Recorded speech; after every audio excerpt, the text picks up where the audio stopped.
The first time Matteo Russo saw Lena Carter, she was standing beneath a tower of champagne glasses with a torn passport hidden against her heart. And his bride's fingers wrapped around her wrist, hard enough to leave bruises.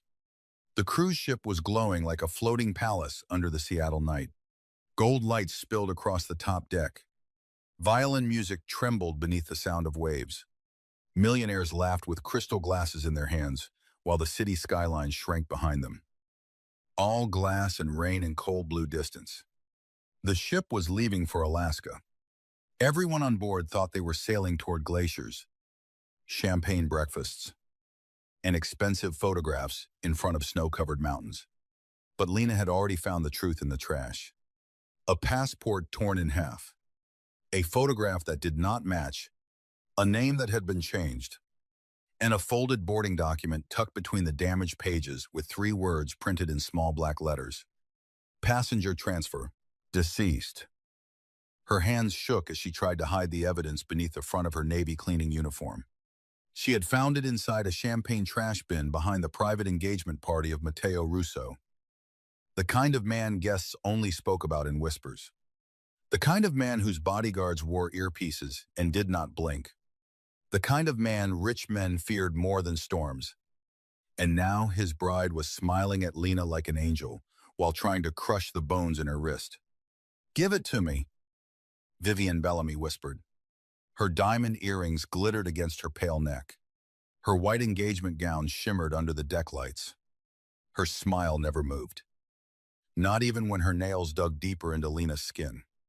"Or you'll never leave this ship." Lena's breath caught.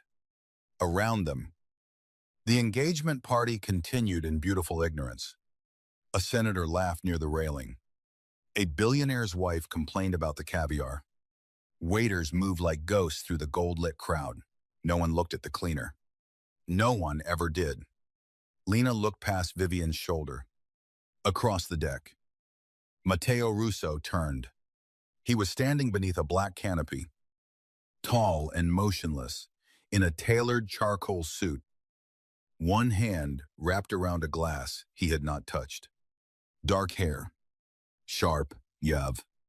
A face carved from control and violence. The collar of his shirt was open just enough to reveal the edge of black ink climbing his chest. His eyes found Lena. Then they dropped to Vivian's hand on her wrist. The music seemed to disappear. Vivian's smile flickered for half a second. Lena held the passport tighter.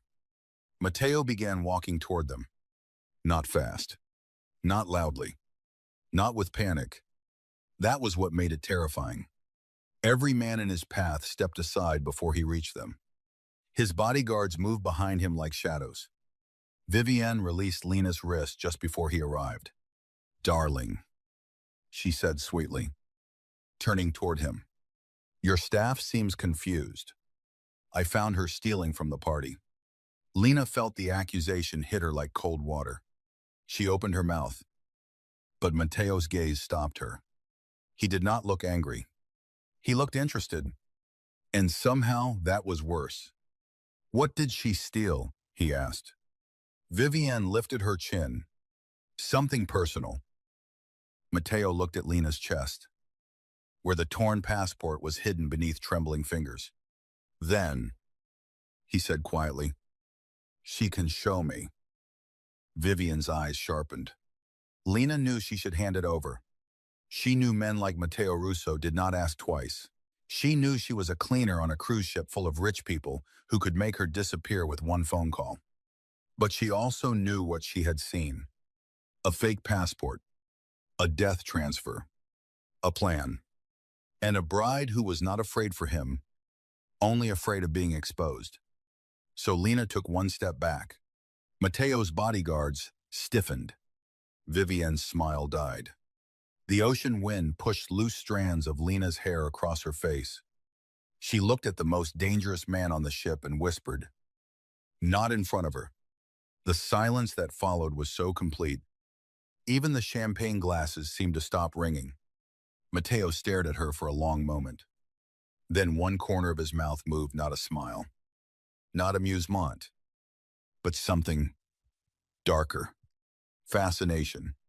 Vivienne laughed softly. She's dramatic. Fire her. Matteo did not look away from Lena. No, he said. The word fell like a door locking. Vivienne's expression froze.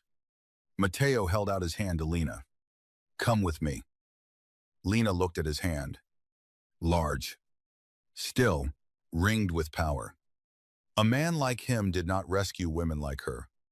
Men like him owned rooms, owned silence, owned consequences. And yet behind Vivienne's beauty, Lena saw panic. That was enough. She placed the torn passport in Matteo Russo's hand. His fingers brushed hers for only a second, but his eyes changed. Not softly, dangerously. He opened the passport. The moment he saw the altered photograph, every trace of humanity left his face. Then he found the boarding document. Passenger transfer. Deceased. The paper bent slightly in his grip. Vivienne whispered, Matteo. He lifted his eyes to his bride. The ocean wind snapped the black tablecloths around them. Somewhere above, a gull cried over the dark water. Who gave this to you, Matteo? Asked Lena. I found it in the trash, Lena said. Behind the champagne station. Vivienne smiled too quickly. Convenient. Matteo took Lena's wrist before anyone else could move. Not hard. Not like Vivienne had. He turned her hand gently under the deck light. Purple marks were already forming where the bride's fingers had been. The entire expression of his face changed. A terrifying calm settled over him. Who touched you? He asked. Lena swallowed. It doesn't matter. His thumb hovered near the bruise but did not touch it. It matters to me. Vivienne's face lost color. Lena felt the ship move beneath her feet. Seattle was fading. The ocean was opening. And somehow, in the middle of a glittering engagement party, she realized she had stepped into a war that had been waiting for her before she ever found the passport.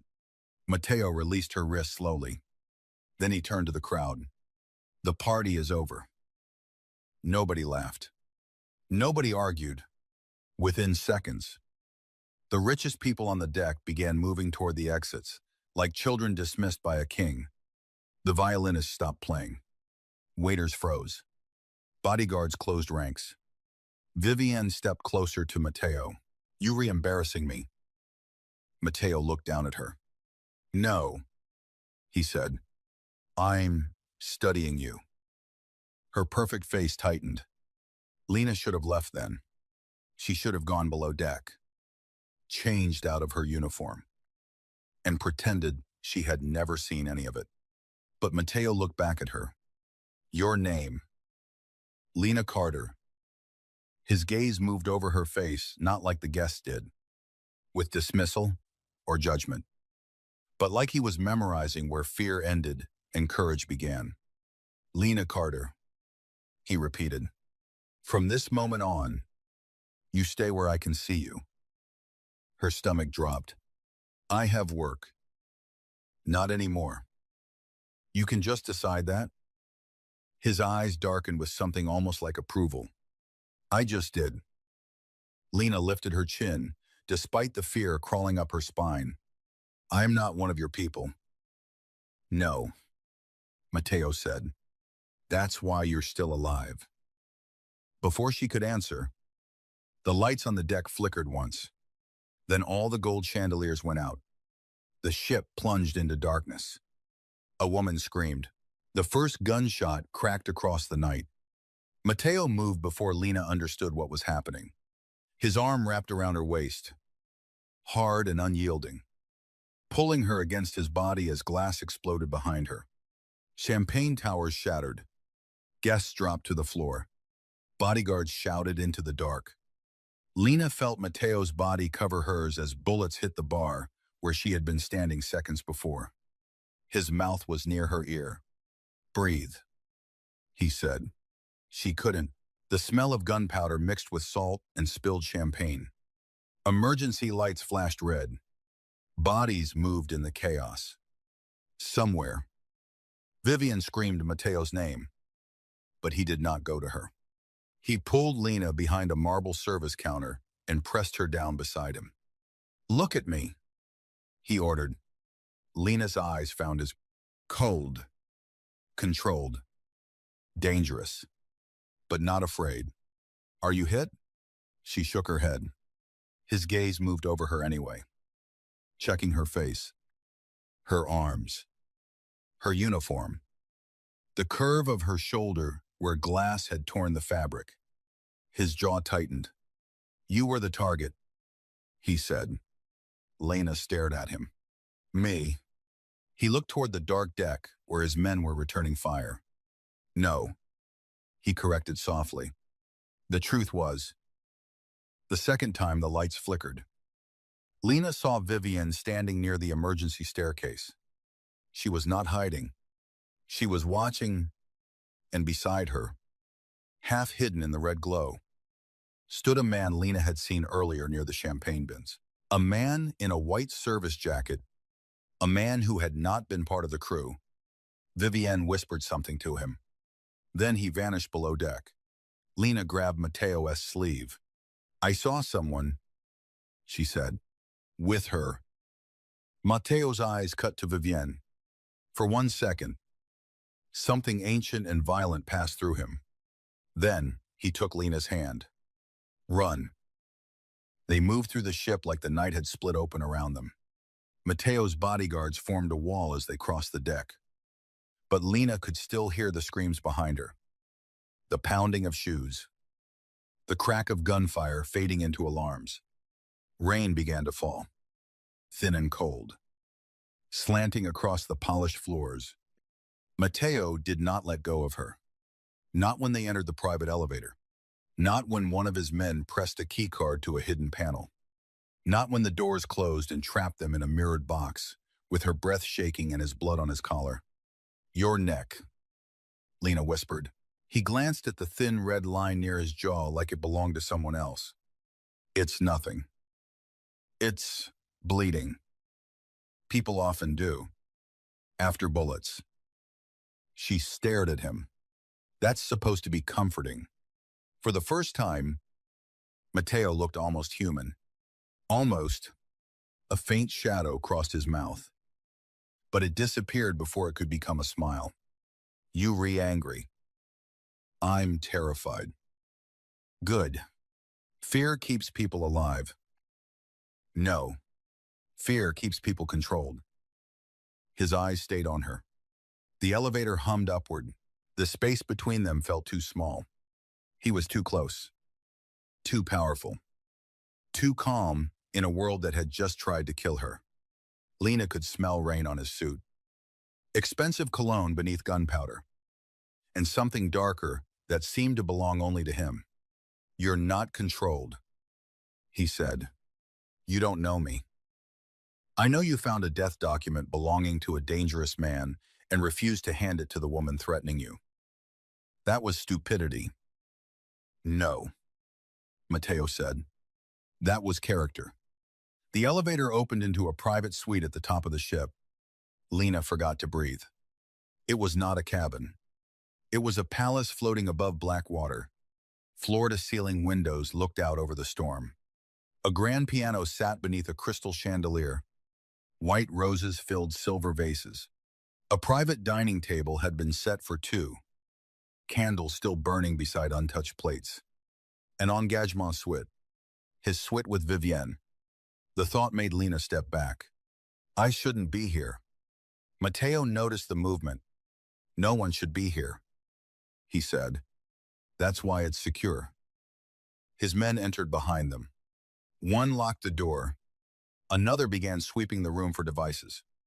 Mateo handed the passport to a man with silver hair and a scar across one eyebrow. "Raphael, verify every mark, every stamp, every fingerprint." Raphael glanced at Lena.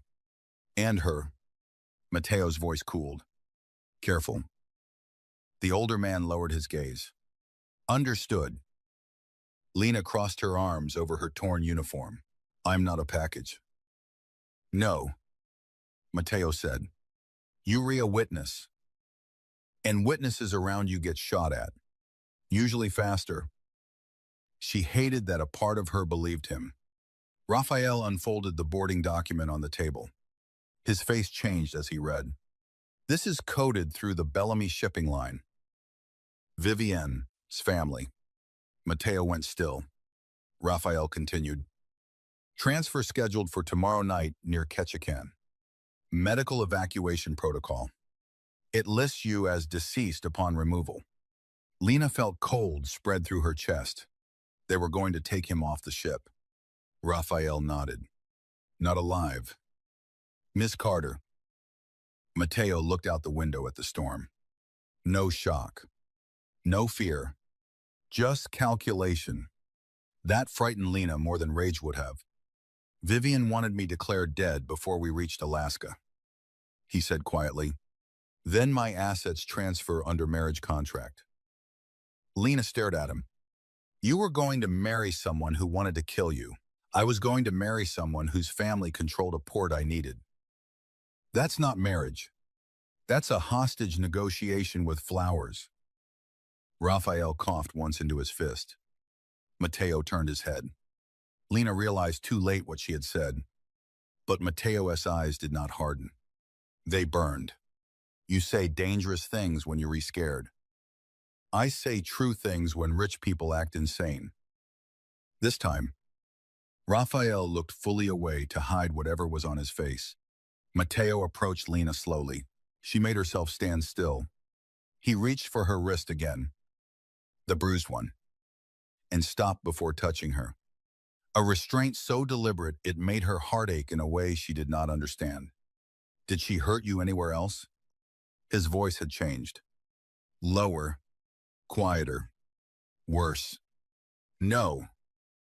Don't lie to protect someone cruel. I'm not protecting her. Then why are you shaking? Lena looked at her hand. She was shaking. She hated it. Hated that fear had a body.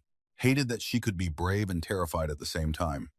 Because this morning my biggest problem was a guest yelling at me for using the wrong towel fold, she said. Now I'm in the private suite of a Mafia boss. Holding proof, his fiancée tried to kill him.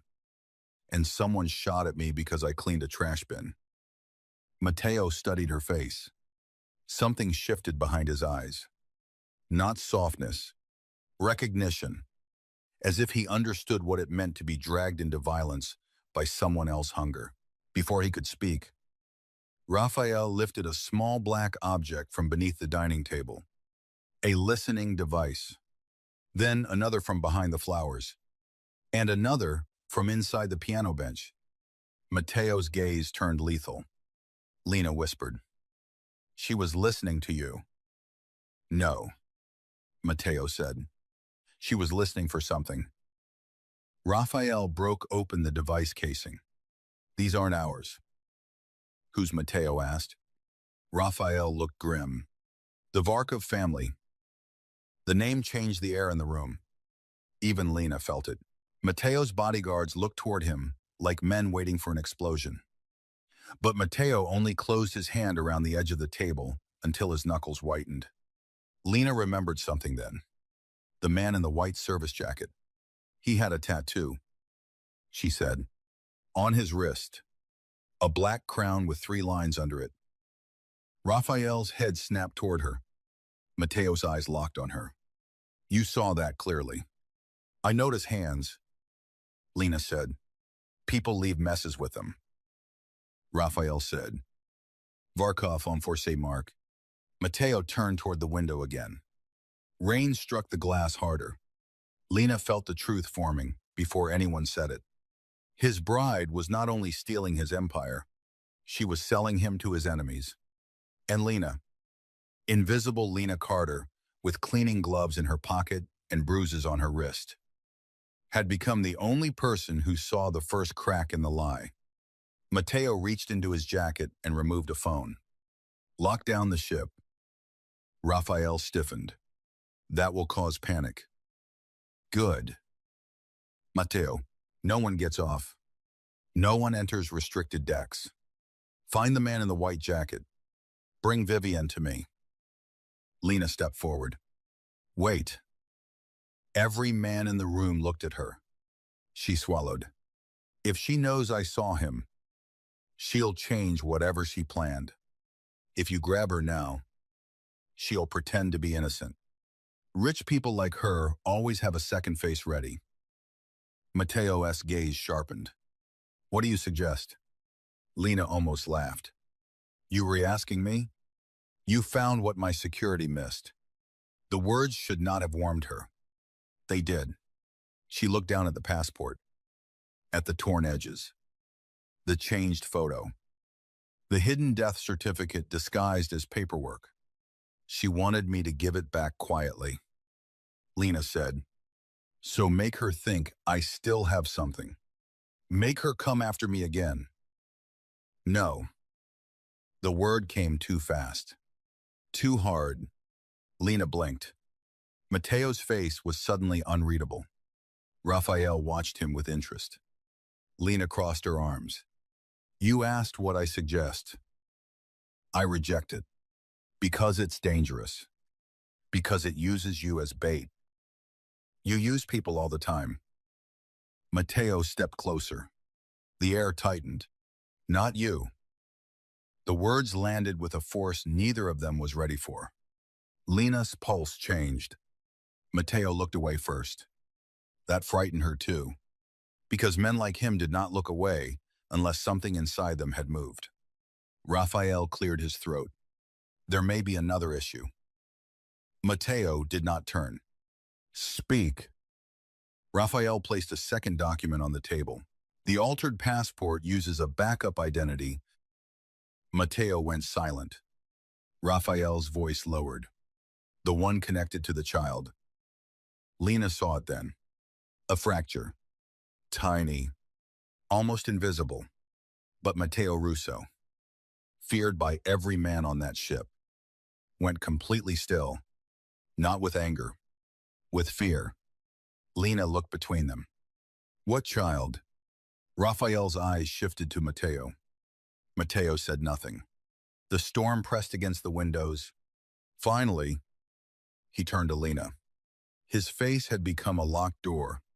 You don't need to know. Someone tried to kill me tonight because of what I found.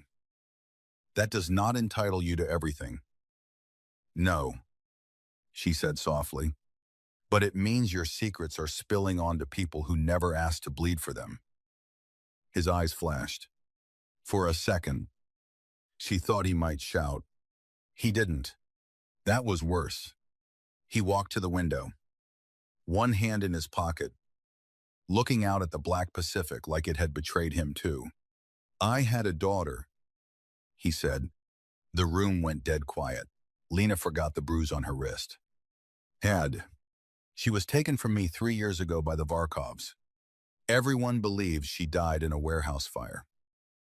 Lena's throat tightened, but she didn't. Mateo's reflection in the window looked like a ghost of a man pretending not to be broken. No. Raphael spoke carefully. We recently learned she may be hidden in Alaska under another name. This cruise was cover. The engagement was cover. The marriage contract gave Mateo access to Bellamy ports without alerting the Varkovs. Lena looked down at the passport. A fake name. A changed face. A death transfer. They found out. She whispered. Mateo nodded once. And Vivian is helping them. No one corrected her. The luxury suite suddenly felt colder than the ocean outside. Lena imagined a little girl somewhere in Alaska, hidden under a name that was not hers, waiting without knowing whether her father was alive. She looked at Mateo again. He was still terrifying. Still dangerous. Still, the kind of man people probably prayed never noticed them. But beneath all that control, there was something else. A father trying not to hope because hope could be used against him. That was the moment Lena stopped seeing him only as a mafia boss.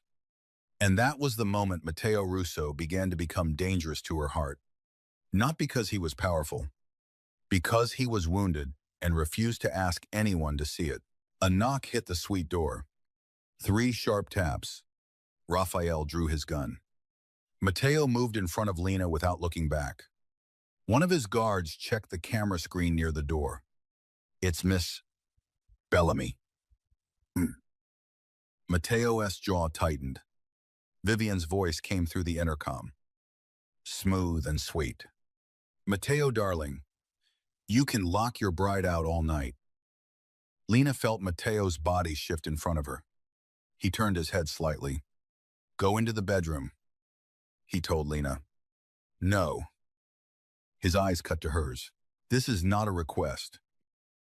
I am the person she threatened.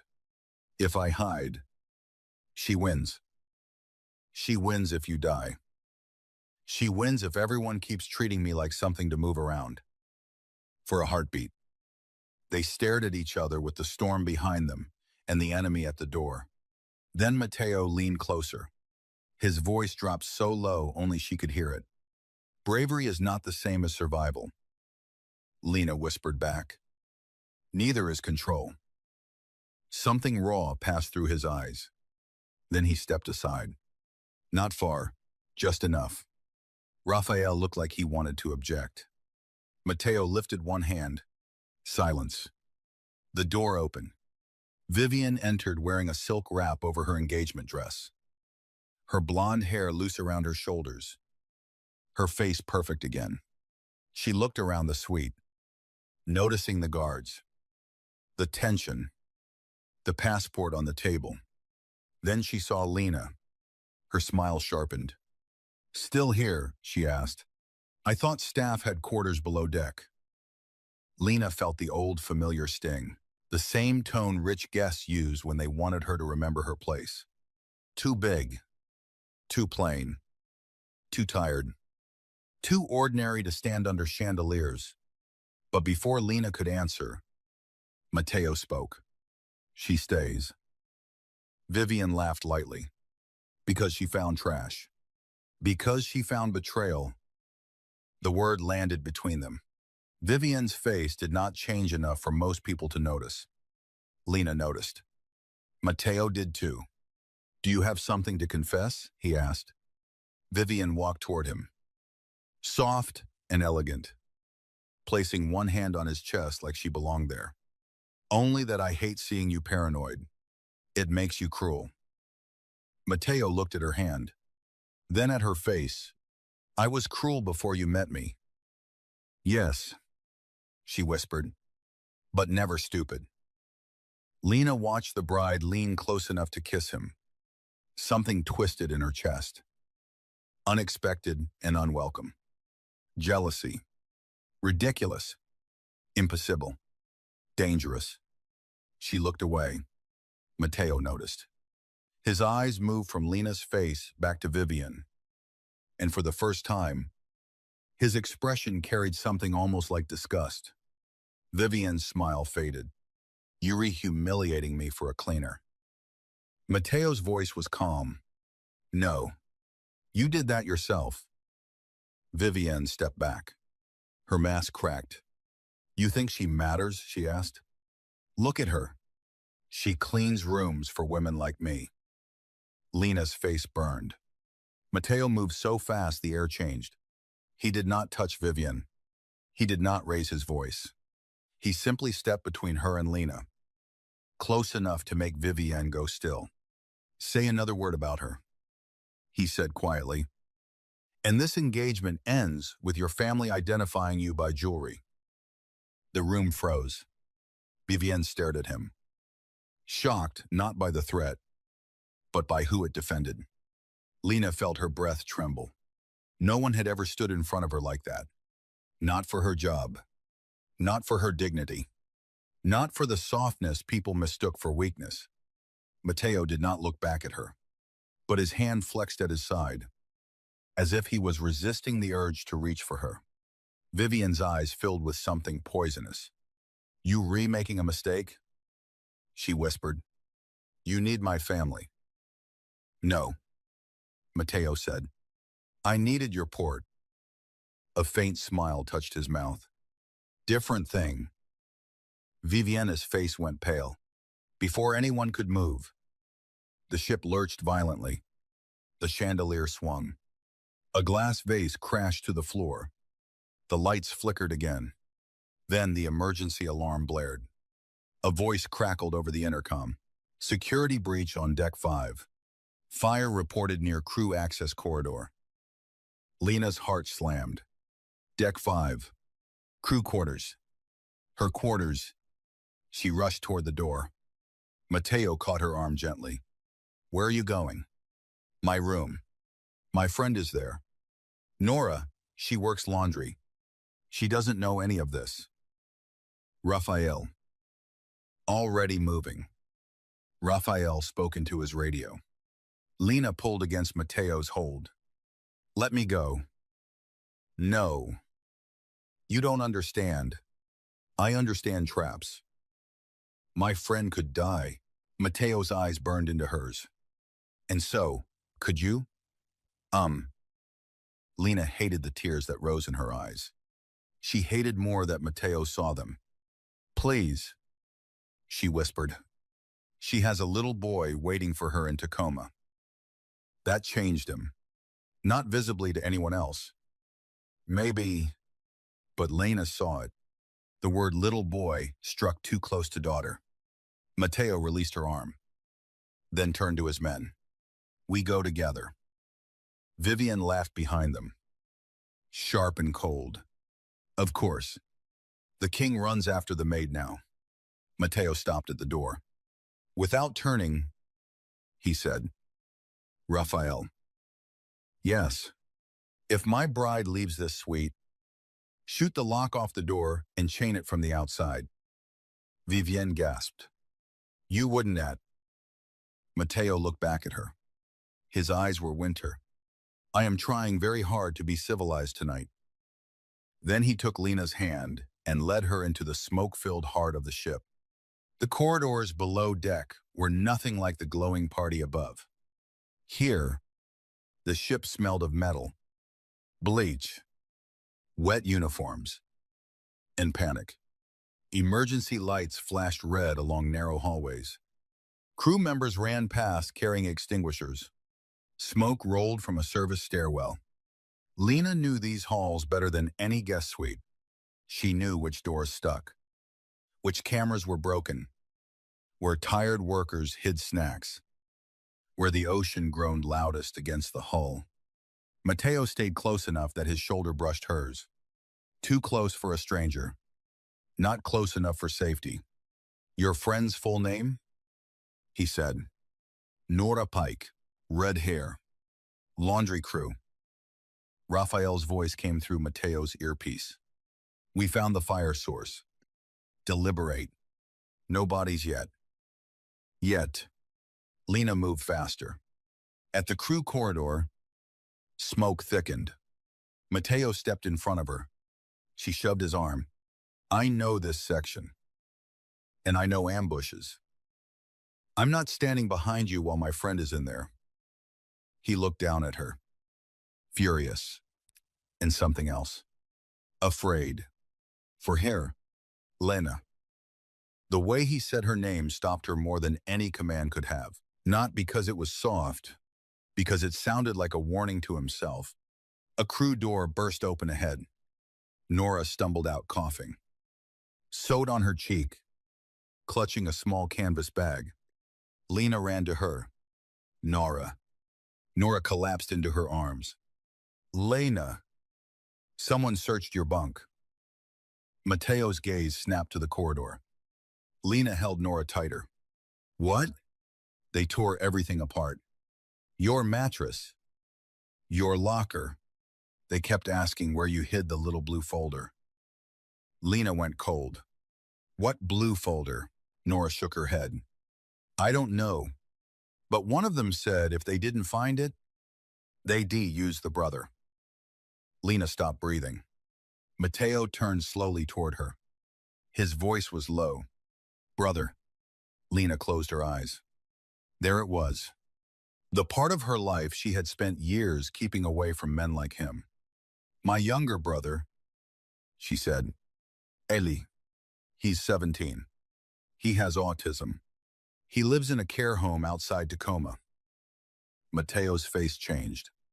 Does anyone on this ship know that? No, just Nora. Nora looked terrified.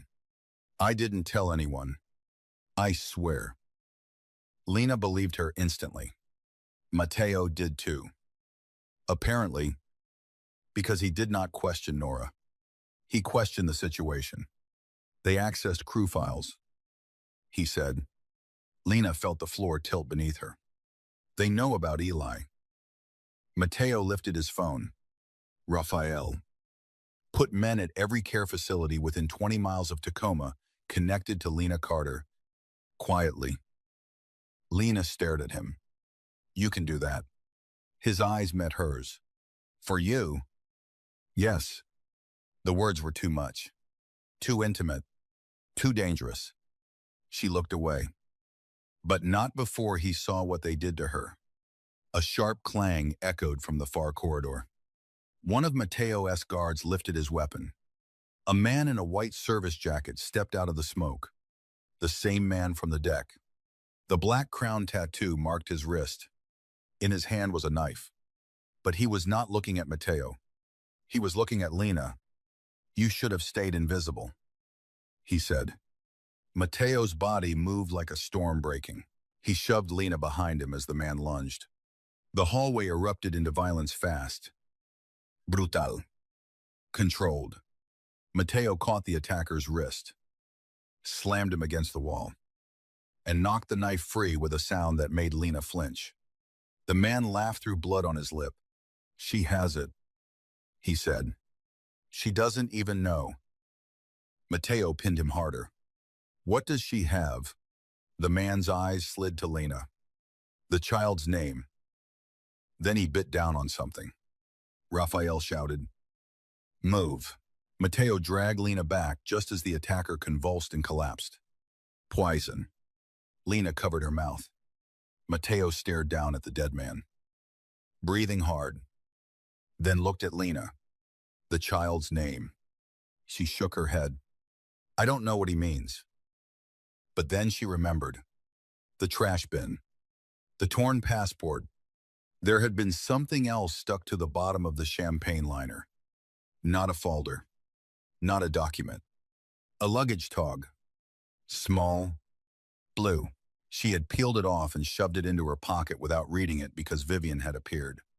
Lena reached slowly into her uniform pocket. Mateo watched her hand. She pulled out the damp blue tag. The printed name was smudged, but still readable. Mila Rose. Cabin 712. Glacier Star Youth Program. Mateo stopped breathing.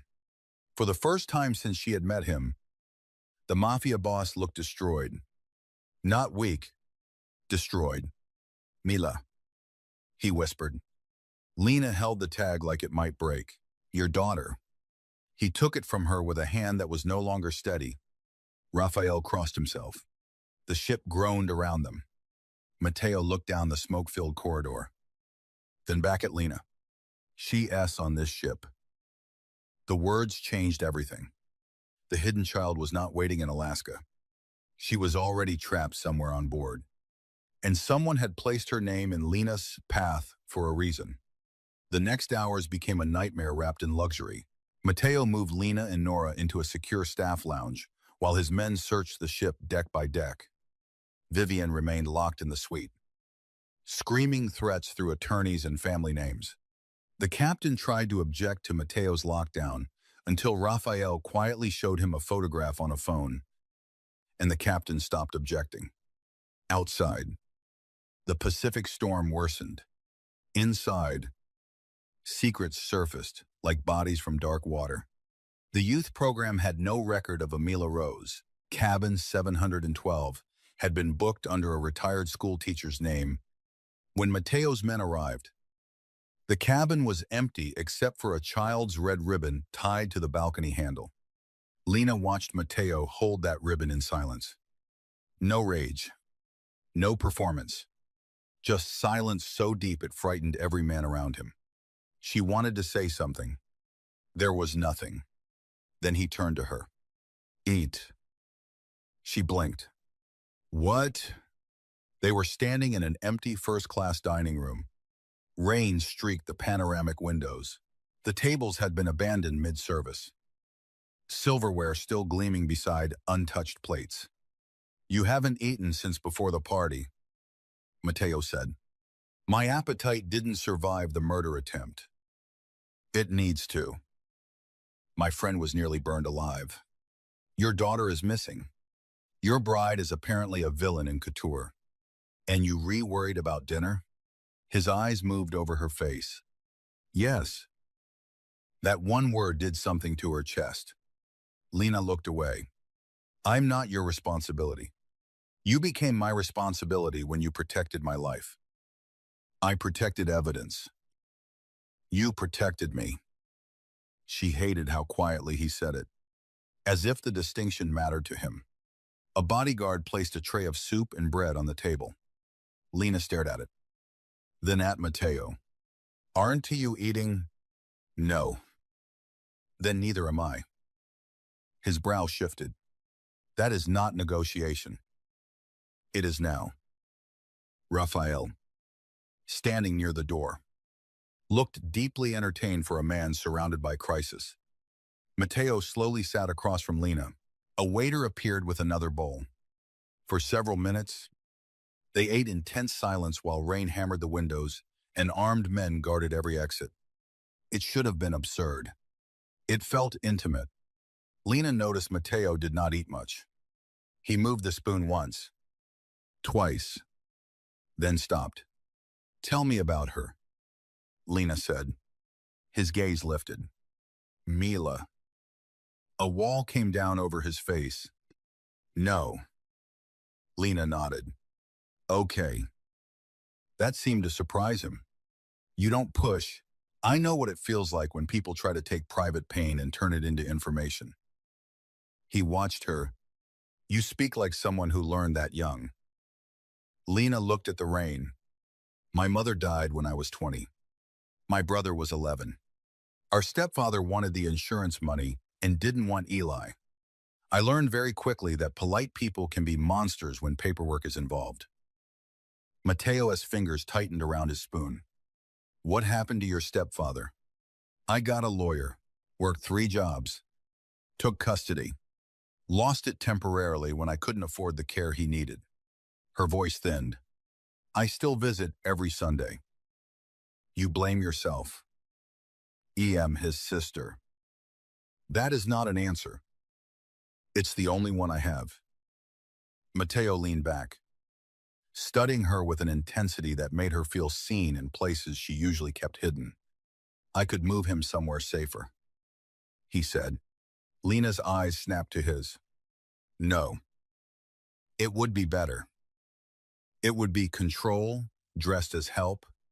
His jaw flexed. "Lena, you don't get to rearrange my life because you feel guilty that your war touched it." The room fell silent. A few bodyguards looked at the floor. Matteo's eyes darkened. "I am not a gentleman." I noticed. "When I protect someone, I remove threats. People aren't furniture." "Matteo, you don't get to move us into safer rooms and call that love." The word love struck the air too sharply. Neither of them moved. Lena's face warmed. "I didn't mean. I know what you meant." But his voice was lower now, rougher. A charged silence stretched between them. Then Raphael entered. "We found footage." Matteo stood. The moment was gone. But not gone. Never fully gone. In the ship's security room, grainy footage played across 6 screens. Lena stood beside Matteo, arms folded, watching herself on one monitor moving behind the champagne station. Another angle showed Vivian speaking to the man in the white jacket near the deck stairs. Then came the footage from Deck 7. A small girl in a red sweater walked beside a woman dressed as a youth counselor. Dark curls, tiny shoulders, a ribbon in her hair. Matteo's breath stopped. The girl turned her face toward the camera for half a second. Mila. His daughter was alive. Lena looked at Matteo and wished she hadn't tea. The pain in his face was too private, too beautiful in the worst way. He reached toward the screen like he could touch the child through the recording, then stopped himself before his fingers met glass. When he asked, Raphael checked the timestamp. 40 minutes before Lena found the passport, the woman counselor led Mila into a service elevator. The elevator descended, not to guest decks, to cargo. Matteo's expression hardened into something lethal. They were moving her tomorrow night, Raphael said. Same transfer window as your staged death. Lena understood. They were going to take them both. Raphael nodded. Kill Matteo. Move the child. Vivian inherits enough access to fracture the Russo Empire. Varkovs get the bloodline. Lena felt sick. She's just a little girl. Matteo turned toward the door. Lena grabbed his sleeve. He stopped. Every guard froze. You can storm cargo blindly, she said. They'll use her against you. He looked at her hand on his sleeve. Then at her face. She is my daughter. I know. No, he said, voice shaking beneath the control. You don't. Lena stepped closer, refusing to let go. I know what it feels like to love someone vulnerable and be terrified that every system, every powerful person, every locked door is stronger than you. His eyes searched hers. I know, she whispered. So think. Don't just hurt people. Save her. The words landed. For a moment, he looked like a man standing at the edge of himself.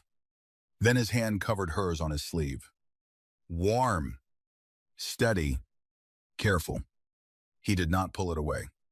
Stay beside Raphael, he said. That sounds like you're about to do something stupid. It will be strategic.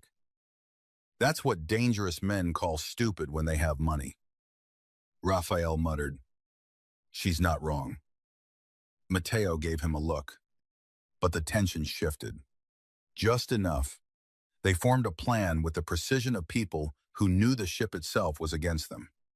Lena knew the crew routes. She knew the linen elevators, the hidden doors, the laundry chutes large enough for supply bags. Matteo knew war. Raphael knew betrayal. Together, they traced a path into the cargo level that avoided the main security cameras. But the plan required bait, not Lena. Matteo refused before anyone suggested it. The bait would be the passport, a copy of it, planted where Vivian could find it, with a false note claiming Lena had hidden the original in the crew chapel. Crew chapel, Matteo asked. Lena nodded. Small room near medical. Quiet. No cameras inside. People go there when they need to cry where guests cannot see. His gaze lingered on her. You go there. Sometimes. When? When people remind me I'm invisible. Something changed in his face. A quiet anger. Not explosive, but deep. You are not invisible. The words should have been easy to dismiss. They weren't too. By midnight, the ship had become a locked kingdom of whispers. Guests were told a mechanical issue had caused restricted access. Wealthy passengers complained into phones that had mysteriously lost signal. The storm outside cut the ship off from everything except darkness and intention. Lena changed into a dry uniform in a secured room, while Nora slept on a sofa under guard. When Lena emerged, Matteo was waiting in the corridor. He had changed too. Black shirt, rolled sleeves, tattoos visible along his forearms, religious iconography. Dates. Names. A small rose inked near his wrist. Mila Rose. Lena saw it. So did he. For a moment. Neither spoke. Then he held out a coat. It's cold below deck. Ima, fine. You say that when you were not. She hesitated. Then took it. The coat swallowed her in warmth and expensive wool. Matteo watched her pull it around herself with an expression that felt too close to hunger and grief. What, she asked? Nothing. That was not a nothing look. His mouth tightened. You are wearing my coat. Her pulse stumbled. So I'm trying not to enjoy it. The corridor seemed to narrow. Lena's breath caught. There it was. Not a confession. Not tenderness. Something more dangerous because it was restrained. He stepped closer, then stopped himself. Almost touching. Always almost. Matteo. An alarm chirped from Raphael's radio. Movement near the crew chapel. Raphael said. Vivian took the bait. Matteo's face closed. The moment shattered. They moved. The crew chapel was small, hidden behind an unmarked white door near the medical bay. Inside, there were 12 wooden chairs, a narrow altar, and a round window looking out onto black water. A battery candle flickered beneath a metal cross. Lena stood in the shadowed hallway with Raphael while Matteo watched from the opposite end. Vivian entered alone, or appeared to. She wore black now. Not white. Her hair pulled back. Diamond earrings gone. Without the bridal costume, she looked less like a princess and more like what she truly was, a woman made of calculation. She found the envelope beneath the altar, opened it, smiled, then spoke into the darkness. She's lying. The counselor from the video stepped out behind her. So did two men with Varkov tattoos. Lena's stomach dropped. Vivienne held up the fake passport copy. The cleaner has the real one, and Matteo won't let her out of his sight, which means we use the only weakness men like him never admit. The counselor smiled. The child. Vivienne's expression sharpened. No, she said. The cleaner. Lena's blood went cold. Matteo, hidden across the corridor, went perfectly still. Vivienne continued. He watched me plan this marriage for 8 months and never looked at me the way he looked at her after 8 minutes. Men like Matteo don't fall in love. They fixate. So we cut out the fixation. Lena stopped breathing. Love? No. No. That was manipulation. Strategy. Cruelty. But Matteo's face in the shadows had changed. Not denial. Recognition. That frightened her more. One of the Varkov men turned. Someone is here. Chaos exploded. Raphael shoved Lena behind the medical doorway as Matteo emerged from the dark like vengeance given a body. The hallway erupted in gunfire. This time, Lena did not freeze. She crawled through the medical room, heart pounding, and grabbed the emergency fire extinguisher from the wall. When the counselor tried to flee through the side exit, Lena swung it with both hands. The woman dropped hard. Raphael shouted her name. Matteo turned at the sound just as one of the Varkov men raised his gun toward Lena. Matteo fired first. The man fell. Lena stood shaking, clutching the extinguisher. Matteo crossed the hallway in 3 strides and caught her face between his hands. Are you hurt? His control was gone. The mask had cracked. His thumbs hovered near her cheeks. Careful despite the violence burning in him, Lena shook her head. No. His forehead almost touched hers. Almost. For one impossible second. The ship. The gunfire. The betrayal. The missing child all faded into the space between their breathing. Then Vivian laughed. She was on the floor near the chapel entrance. Raphael's gun trained on her. Yuri already dead. Matteo, she said. You just don't know which version of you they were going to bury. Matteo released Lena slowly. Vivian looked at Lena with pure hatred. And you, she whispered. You should have stayed with the trash. Lena stepped forward before Matteo could stop her.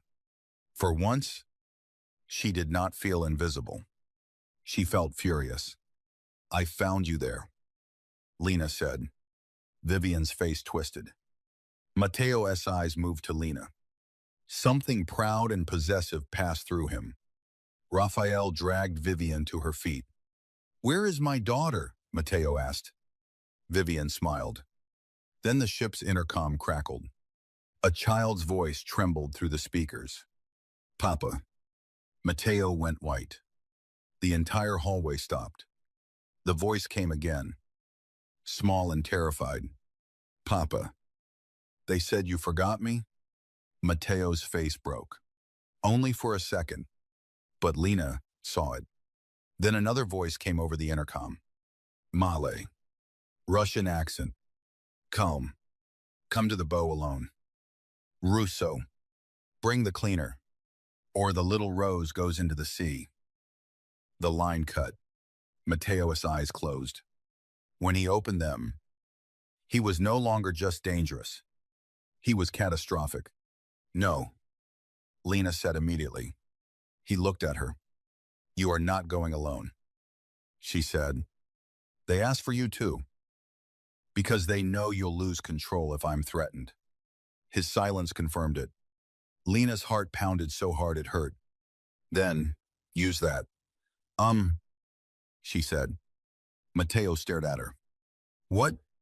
They think I'm weakness. Let them keep thinking that. No. Mateo. No. His voice cracked like thunder. Lena stepped closer. That is your daughter. And you are not payment. The words hit her hard. Not because they were romantic. Because they were absolute. No one had ever refused to trade her before. Not for convenience. Not for peace. Not for survival. She softened despite herself. I'm not asking to be payment. I'm asking to be part of saving her. His jaw worked. You don't know what men like them do. I know what happens when good people do nothing because they re-afraid. You think I'm good? No, Lena said. I think you love her. That silenced him. She reached for his hand. His fingers closed around hers, like he had been resisting it all night and finally lost. I can be afraid and still walk with you, she whispered. Mateo looked at their joined hands. Then at her face. His voice dropped. If anything happens to you, I will become the worst version of myself. Then don't let anything happen. A faint, devastated smile touched his mouth and vanished. Boss, Raphael said softly, we have 7 minutes. Mateo lifted Lena's hand and pressed his lips to her bruised wrist. Not a kiss of romance. A vow of violence. Vivian watched from Raphael's grip, and for the first time all night, she looked truly afraid. The bow of the ship cut through the storm like a black blade. Rain lashed the deck. Wind roared so loudly Lena could barely hear her own breath. The luxury lights flickered behind curtains of water. Far below, waves smashed against the hull. Dark and endless. Mateo walked beside Lena with no visible weapon. That alone made him more terrifying. On the forward deck, beneath the ship's great white mast, stood 3 men in dark coats. One held a little girl in a red sweater. Mila. She was small, maybe 6 years old. With Mateo's dark eyes and tear-streaked cheeks, a red ribbon clung wetly to her hair. Her wrists were tied in front of her. Lena felt something inside her tear open. Mateo did not move, but his hand flexed once at his side. Papa, Mila cried. The man holding her tightened his grip. Stay, he warned. Mateo's voice was almost gentle. I am here, Mila. The gentleness hurt more than rage would have. The man smiled. And you brought the cleaner. Good. Lena lifted her chin. The rain soaked Mateo's coat around her shoulders. Her hair stuck to her face. She knew she did not look glamorous. Not like Viviana. Not like the women in the party gowns. She looked like exactly what she was, a tired woman in a borrowed coat who cleaned up after people who never learned her name. But Mila was staring at her, and Lena smiled at the child. Small, steady. Mila stopped crying for half a second. The man noticed. How touching, he said. Matteo Russo, saved by housekeeping. Matteo's eyes did not leave his daughter. What do you want? Abram. So this was Abram Varkov, the rival shadow behind the whole night. Abram smiled. Public death is messy, but a cruise accident, tragic. The grieving bride inherits access.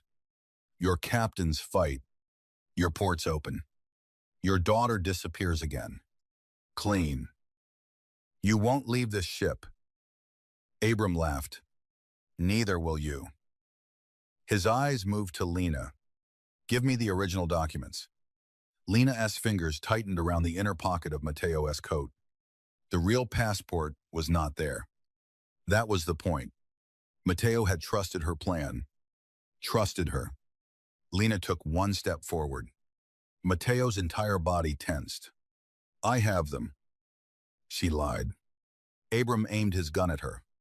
Matteo moved slightly in front of her. Abram smiled wider. There it is. The weakness. Lena touched Matteo's back. One press of her fingers. Wait. He obeyed. The fact that he obeyed her in front of his enemy shifted something in the air. Abram noticed. So did Mila. So did every hidden Russo man waiting in the storm dark, above and below. Lena spoke loudly enough to carry through the rain. You made one mistake. Abram's eyes narrowed. She pulled the blue luggage tag from her pocket. Not the passport. 2. The tag. You thought invisible people don't keep copies.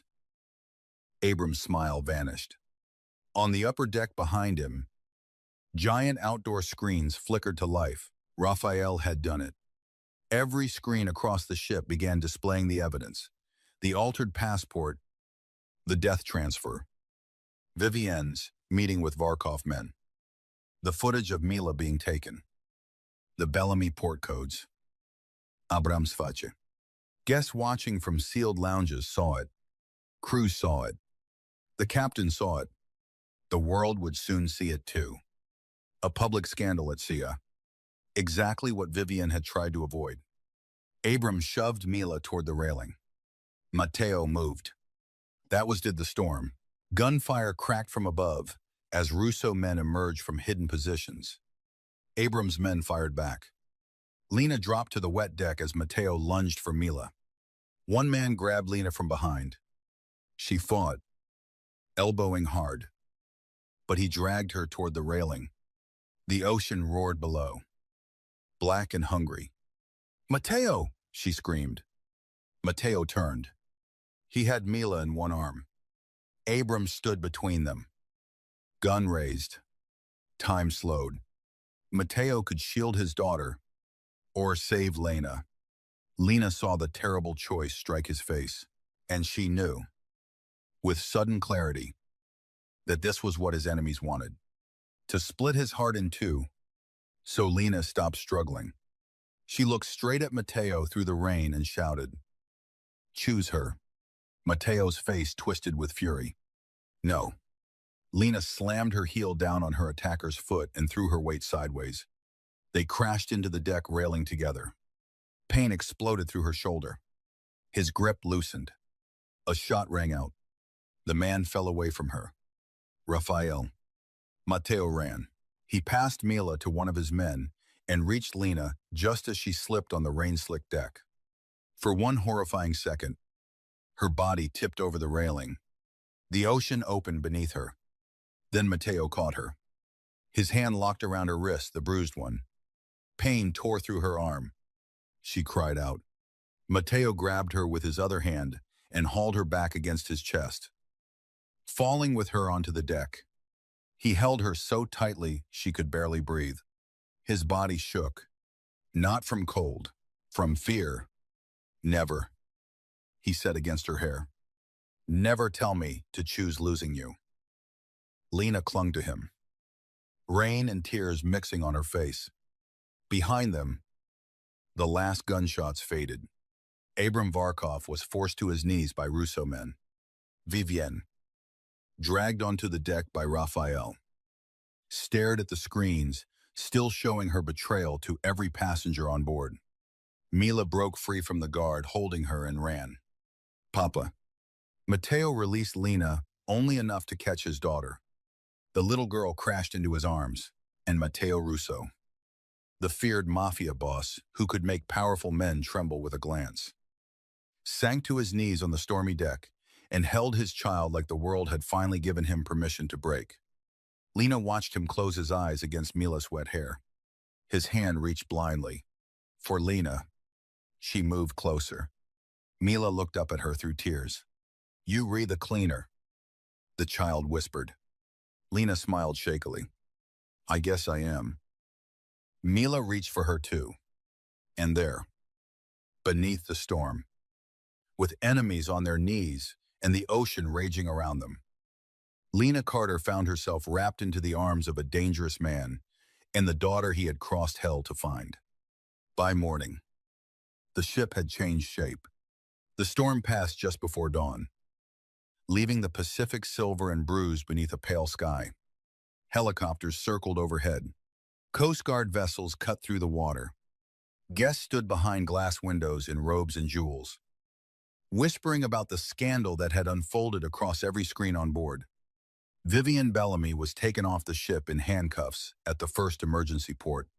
She did not look at Matteo.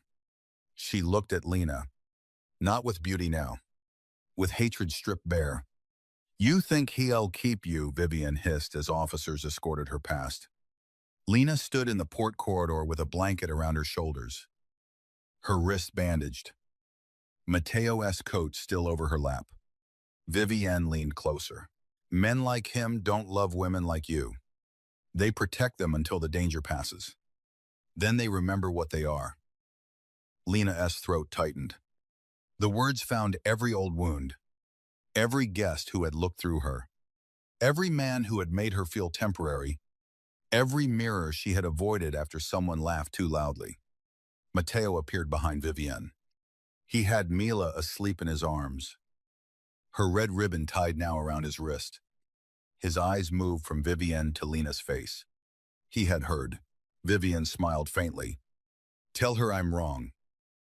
Matteo looked at Lena. For a long moment, he said nothing. And that silence hurt. Lena stood. "I don't need him to tell me." Her voice shook, but she held it. Vivienne's smile faded. Lena stepped closer, blanket slipping from her shoulders. "You wanted me invisible because invisible people scare women like you. We see what you drop. We hear what you whisper. We clean up the mess and remember who made it." Vivienne's eyes flashed. Lena continued. "You looked at me and saw trash. Matteo looked at me and saw truth. But what matters is that I finally saw myself." Matteo's gaze darkened with something fierce and reverent. Vivienne was dragged away. This time, no one watched her like a bride. They watched her like wreckage. Lena turned to leave. Matteo shifted Mila carefully into Raphael's arms. "Lena." She stopped, but did not turn. His footsteps approached. "I heard what she said. I know.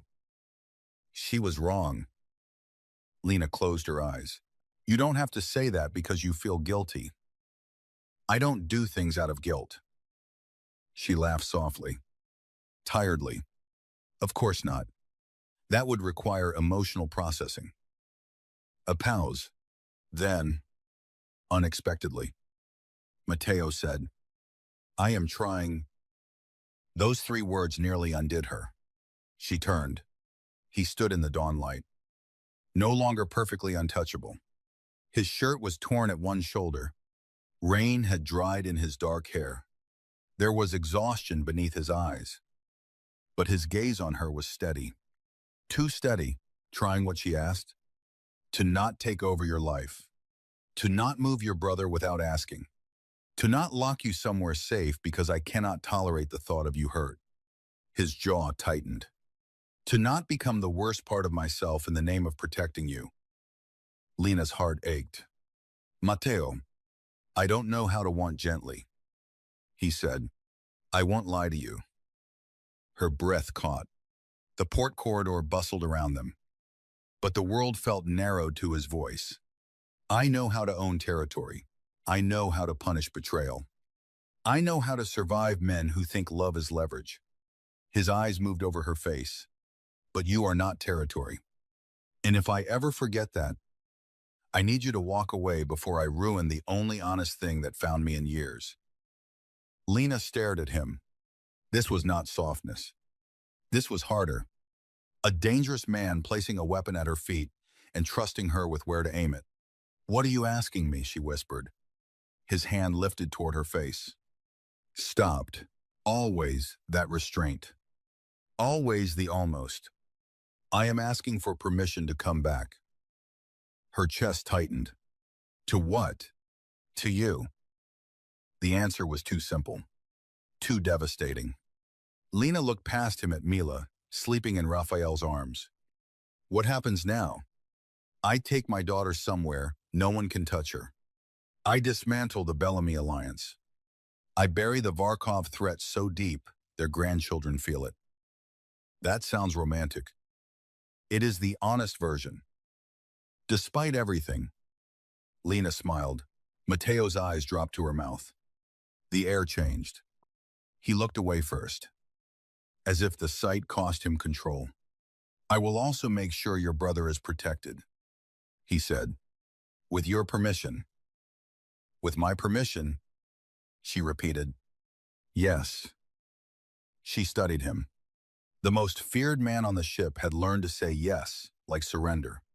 Lena stepped closer and adjusted the red ribbon around his wrist. His breath changed. Eli likes aquarium videos, she said softly. And waffles. And routines. If your men scare him, I'll never forgive you. They want.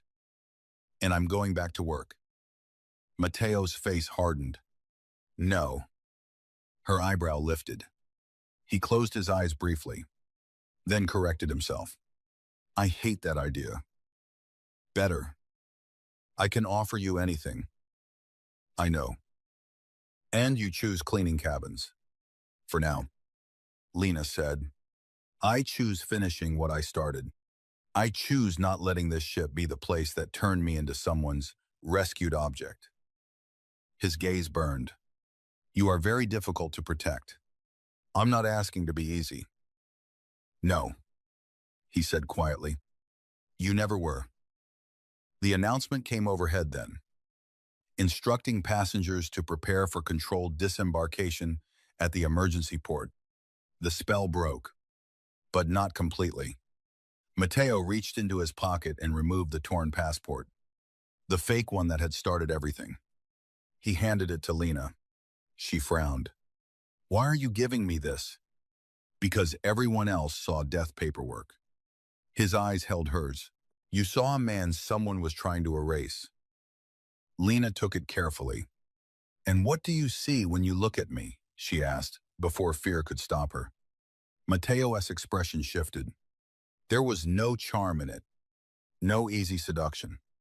Only truth with sharp edges. I see the woman who stood on a ship full of killers and told me to think when all I wanted was blood. I see the woman my daughter reached for in a storm.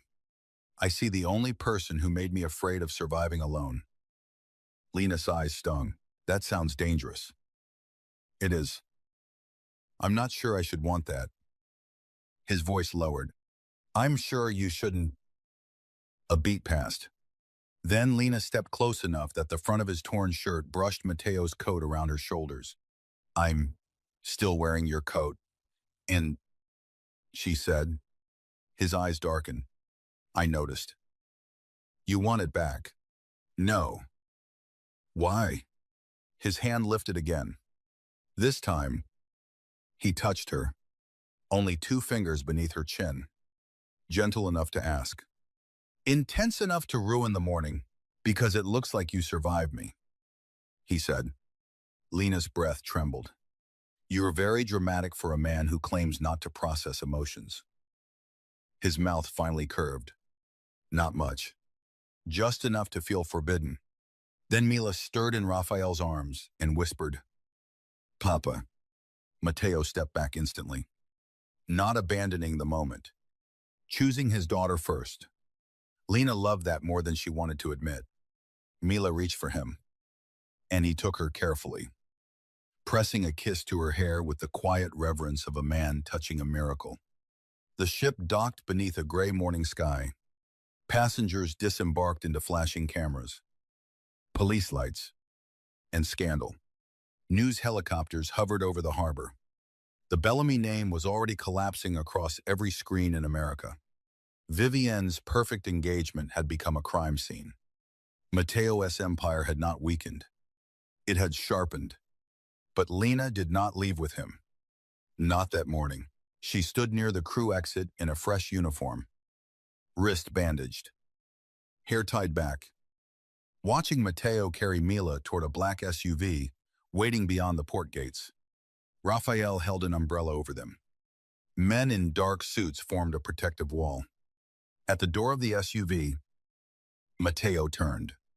Across the distance, his eyes found Lena. The world moved around them. Crew members carrying bags, officers shouting instructions, cameras flashing, rain beginning again. He did not wave. He did not smile. He simply looked at her like leaving was a wound he intended to return from. Lena held his coat, folded over her arm. She had tried to give it back 3 times. He had refused 3 times. Mila lifted her small hand and waved. Lena waved back. Then Mateo got into the sub, and the convoy drove away into the rain. For 2 weeks, Lena's life tried to become normal. It failed. She returned to Tacoma after the cruise line gave the crew recovery leave, which was a polite corporate phrase for, please don't sue us. Nora stayed with her for 3 nights, talking too much, sleeping too little, and checking the locks every hour.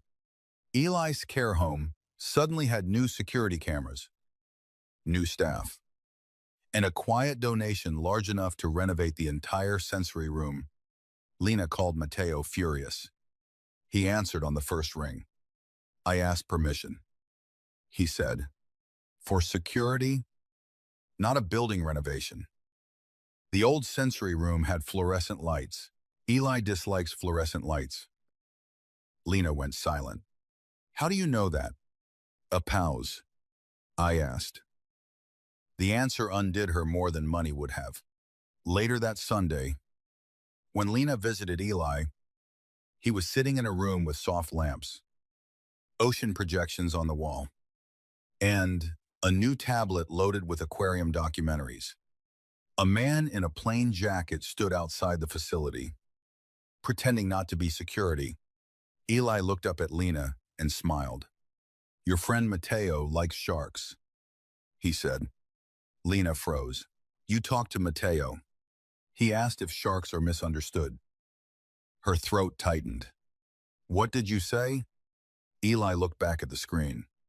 I said sharks are not bad. They are just built for deep water. That night, Lena found a black car parked outside her apartment. Mateo leaned against it in the rain. No bodyguards close enough to crowd her. No grand gesture. No flowers. Just him. Dark coat. Wet hair. Tired eyes. Waiting. Lena stood under the awning with her grocery bag in one hand. You look like a threat, she said. I am one. At least you self-aware. I'm trying that too. She should not have smiled. She did. He walked toward her slowly, stopping at the edge of the awning, leaving space between them. How is Eli? You already know. I wanted to hear it from you. He likes the room. Mateo nodded. And Mila. His face softened in a way he would probably deny under oath. She sleeps with the lights on. She asks about you. Lena's heart twisted.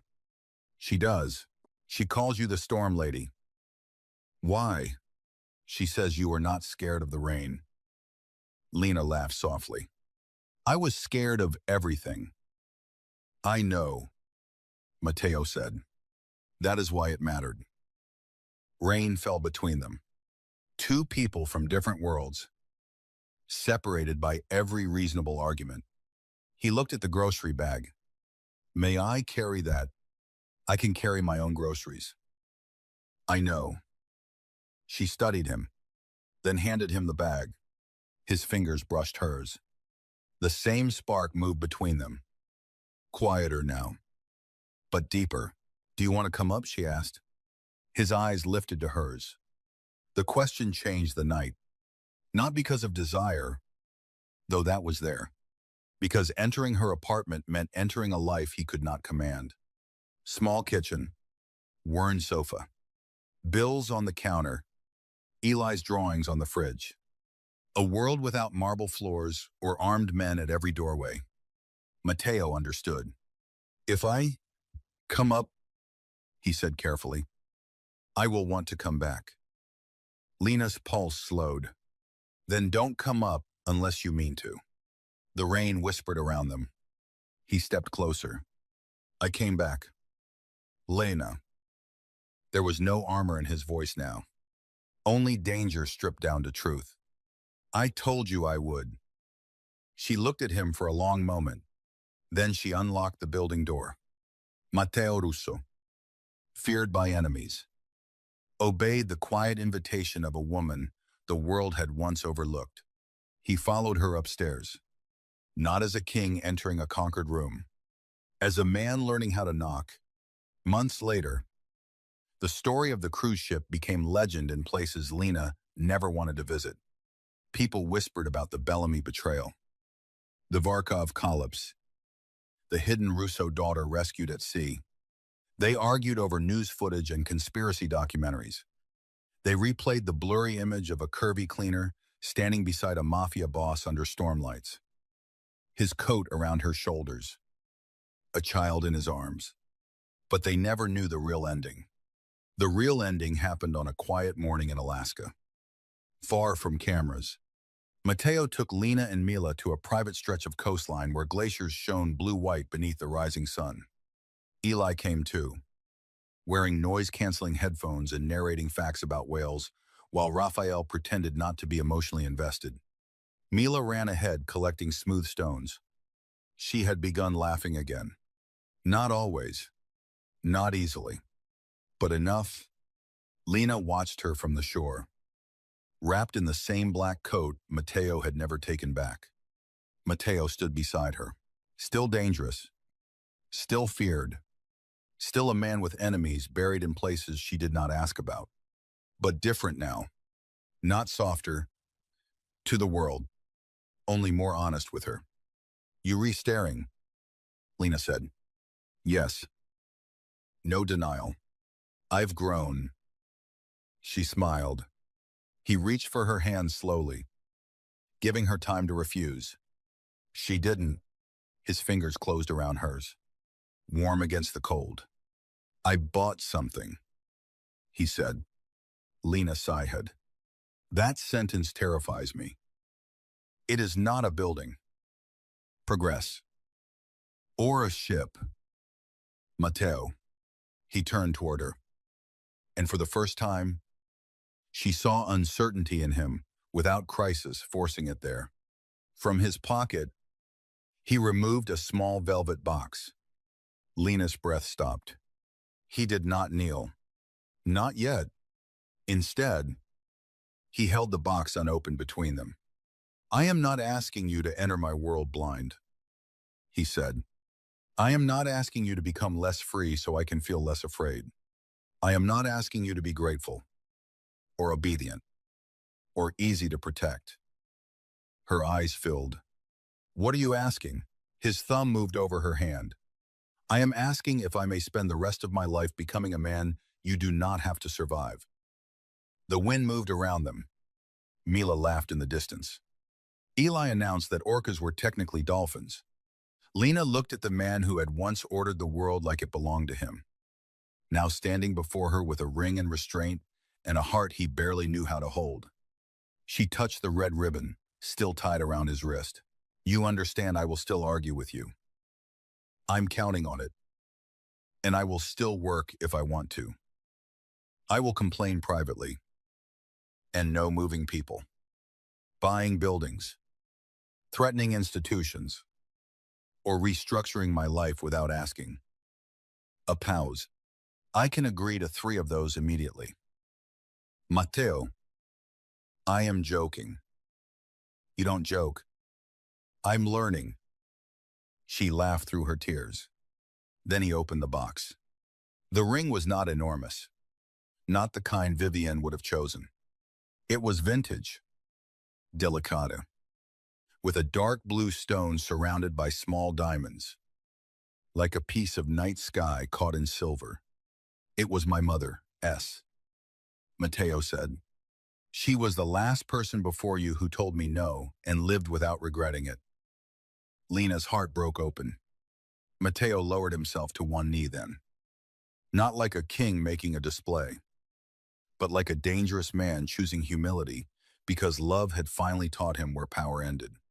Mila gasped from behind them. Papa.